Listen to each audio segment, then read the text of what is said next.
দলীয় কাজ ছেড়ে বাড়ি ফেরার পথে অতর্কিতে হামলা। ভাটপাড়া পুরসভা এলাকার দুই বিজেপি কর্মী দেব যাদব ও রবি বর্মার ওপর হামলার অভিযোগ উঠেছে তৃণমূলের বিরুদ্ধে। জানা গেছে, দুজনেই বিজেপি নেতা প্রিয়াঙ্কু পাণ্ডের ওপর বোমা ও গুলি চালানোর মামলায় এনআইএর সাক্ষী ছিলেন। পাশাপাশি রবি বর্মা প্রিয়াঙ্কু পাণ্ডের গাড়ির চালক বলেও জানা গেছে। হামলায় গুরুতর আহত দেব যাদবকে প্রথমে ভাটপাড়া স্টেট জেনারেল হাসপাতালে নিয়ে যাওয়া হলে অবস্থার অবনতি হওয়ায় চিকিৎসকরা তাকে কল্যাণী জেএনএম হাসপাতালে স্থানান্তরিত করেন। ঘটনায় রবি বর্মাও জখম হন। এ বিষয়ে বিজেপি কর্মী রবীন্দ্র প্রসাদ চৌধুরীর অভিযোগ, দলের কাজ শেষে প্রিয়াঙ্কু পাণ্ডের বাড়ি থেকে বেরোনোর সময় তৃণমূলের কয়েকজন দুষ্কৃতী এই হামলা চালায়। তার দাবি, এনআইএর সাক্ষী থাকার কারণেই দেব যাদব ও রবি বর্মাকে প্রাণে মারার চক্রান্ত করা হয়েছে। ঘটনাকে কেন্দ্র করে এলাকায় তীব্র চাঞ্চল্য ছড়িয়েছে।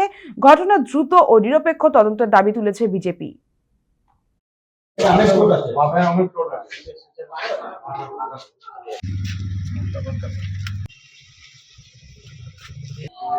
26শে জানুয়ারি কর্মসূচি করে তিনি বাড়ি ফিরছিল, আমরাও বাড়ি ফিরেছি আমাদের মতো।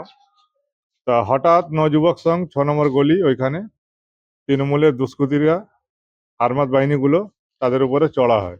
অমিত প্রসাদ, বাবলু সাউ, গণেশ তাঁতি এবং তার সঙ্গে আরো দলবল তার উপরে চড়া হয়। এই যে রবি বর্মা এর উপরে তো গুলি চালিয়েছিল, হ্যাঁ, এরাই গুলি চালিয়েছিল, এই তৃণমূল দুষ্কৃতীরাই এরাই গুলি চালিয়েছিল গটাপ করে।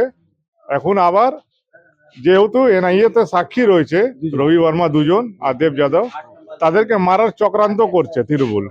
এই যারা মারলো তাদের না ধরে পুলিশ একজনকে যে মার খেলো তাকে নিয়ে চলে গেল। দেখুন, আজকে পুলিশ দলদাস, পুলিশ পুরো হয়ে গেছে তৃণমূলের চটি চাটা।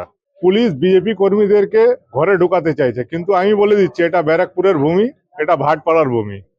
বিজেপি কর্মী এত কিন্তু তাড়াতাড়ি ঘরে ঢুকবে না। হ্যাঁ, দেব যাদবকে আমরা নিয়ে এসেছি হাসপাতালে, ঠিক আছে। আর রবি বর্মাকে শুনছি নাকি লকআপে রেখেছে।